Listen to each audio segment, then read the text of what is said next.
If you're ever in an area of absolute quiet, still your breathing and move not a muscle. After a few seconds, you will notice that the silence has a sort of sound of its own, a kind of empty ringing tone.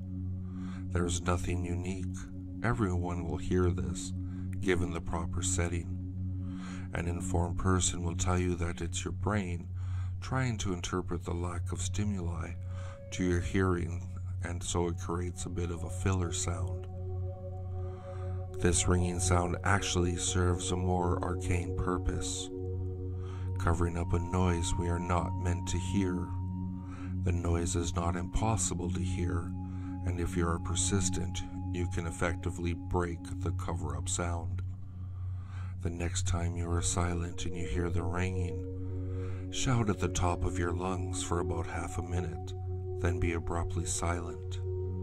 It'll be different for everyone. Some will hear nothing, different for dozens of tries. Others might pick up a soft murmuring.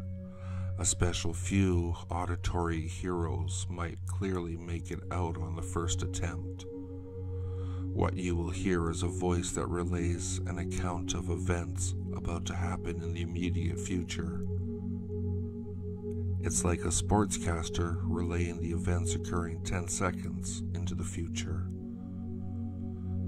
As time goes on, you will be able to make out this voice under increasingly noisy circumstances, to the point that it can be heard at any time by just concentrating.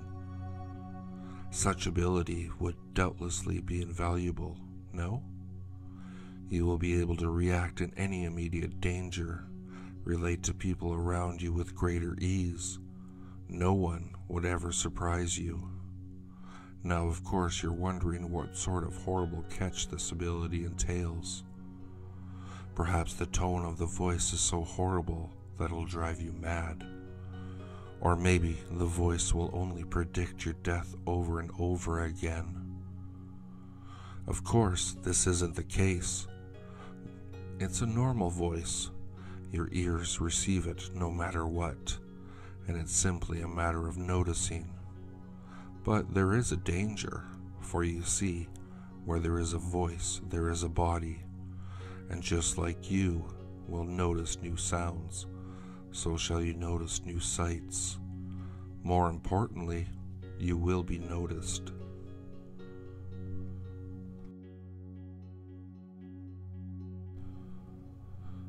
I rushed over to the wall to flick the light switch. Something was in my room, watching me. It was lurking somewhere behind me, sitting in the shadows and staring at me. This was more than just paranoia. There was definitely something there.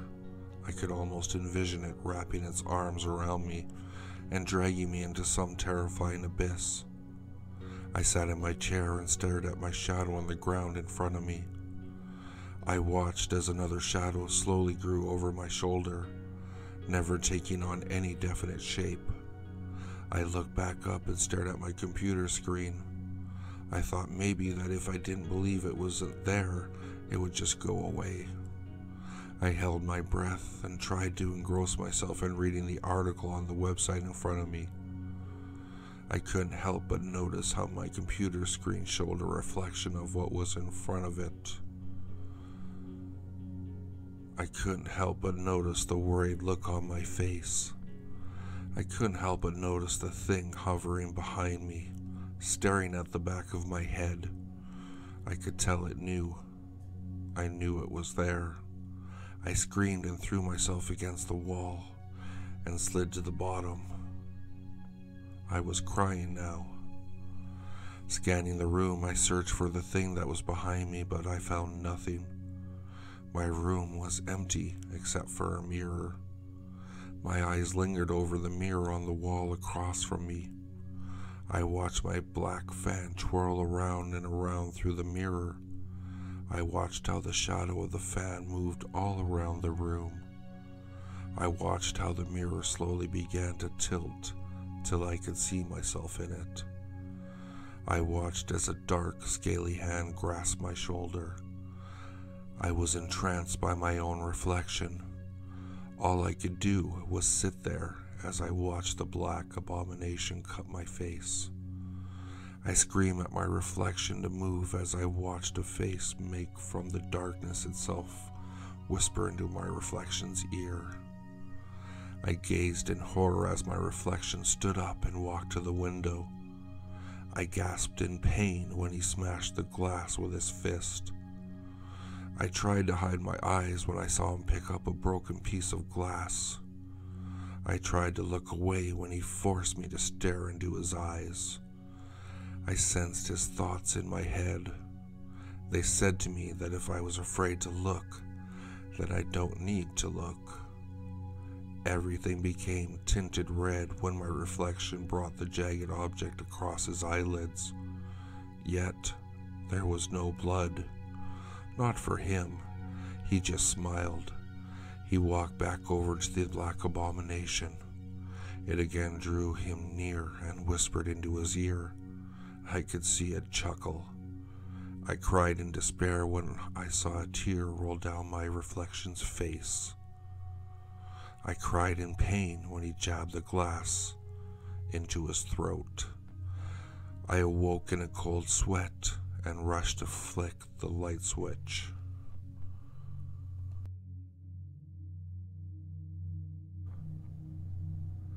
You somehow wake up surrounded by very tall hedges. You are very disoriented and groggy. As you observe your surroundings, you realize that you're in a very complex hedge maze. The hedges are 10 feet high and impossible to see over. There is a light fog dispersed throughout the area. You don't know how you got there or why you're there at all. All you know is that you want to get out as quickly as you can. You feel a strange sensation as you explore the large maze. As you explore, the fog becomes thicker and your heart becomes heavier. After several hours of wandering, you end up in what appears to be the heart of the maze. Your body freezes as your eyes lay upon a large stone statue of some sort of disfigured creature. The statue is missing one of its arms. Its feet in one hand look like that of a reptilian. Its face is deformed, and it's difficult to see the features. But there's one feature you can recognize, a revolting twisted grin with sharp, jagged teeth. Your body is still frozen as though someone had paralyzed you. The statue appears to be looking right at you from about 500 feet away. There is something very unsettling and disturbing about this particular statue. You realize that you can still blink your eyes. You blink once. It's as though the statue had moved closer towards you. You think to yourself that it's just your wild imagination. You blink again.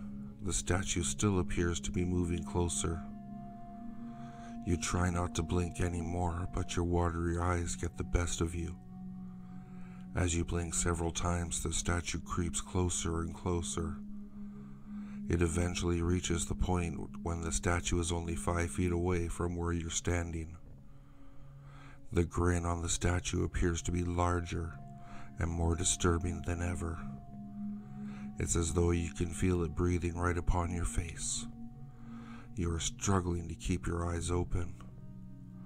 As your eyes water and become very irritable, you become fearful on how close your next blink will bring the statue.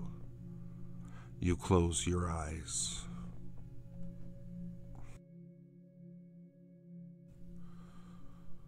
I've always had trouble sleeping at night. Noises have disturbed me my whole life. I found out years ago that I have hypersensitive hearing, picking up all sort of background noises. They couldn't fix it, only recommended the obvious techniques to mask the problem. Not that I hadn't tried these already. Earmuffs, listening to music, and even things like meditation. None of it worked. In fact, it seemed to make it worse and made her more desperate. I hear her most nights, No one else can. Why does she only come to me? There's always the dread of lying there each night in the dark silence, anticipating when she will come and when I will hear her again. She usually likes to wait until I'm drifting to sleep, so that I jump back to my senses in fright to the sound of her there. Most of the time it begins with a faint crying. She tells me that she wants to make it end. I know she's getting closer to getting me, and some nights I can even feel her cold breath in my ear. I can sense when she's lying close beside me in the darkness, staring at me. And sometimes she whispers things like, "It's only me," right into my ear. She's toying with me, like a cat does to a helpless insect before killing it. The thing is, I can never see her, but it slowly felt like she was becoming more real. The doctor later informed me that I suffer from schizophrenia. I have been taking medication for a long time, but it wasn't really working. It just made me feel more helpless. It was difficult for a girl as young as me to deal with this. At least now I could accept that she wasn't real. It was all in my head, and there was nothing real to be afraid of. That was until last night. Last night her presence felt more real than ever. I could hear her whisper, feel the air on my neck, and even smell her breath. It was all too realistic to handle. I got so scared that I fell back into my old habit of running through the darkness of the house into my mother's bed to sleep beside her when I felt safe. Now that I was older, I knew she was hoping I had grown out of this phase, although I'd only stopped doing it because it made her sad, and I didn't want her to be disappointed in me anymore. She was all I had. If I had the choice, I would be in there beside her every night without fail. I knew my mother had been awoken by me, probably more saddened that I had reverted to the old ways when she thought the medication had been helping. But it wasn't helping. I had just lied all the time to keep her happy and let her sleep in peace. I curled up in bed beside her and began to sob quietly. My mom looked uncomfortable from the noise I had made and began stirring under the sheets, so I whispered into her ear, "It's only me." She sat up abruptly, looking anxious. In the darkness, I saw her reach over for her cell phone and begin to dial a number. I noticed on the screen that she was calling the doctor. "The voices I used to hear," she said, "they're back."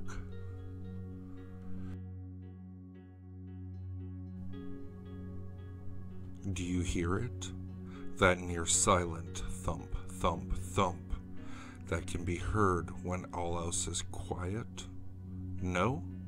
Listen, strain your ears for the slightest sound. Do you hear it now?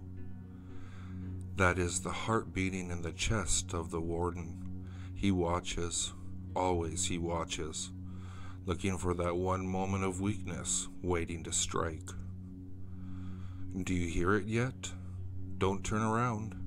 If he sees your face, he'll know your fear, then he will strike. Before I go any further, you must know something. The warden does not exist. The mind is a very curious thing, you see.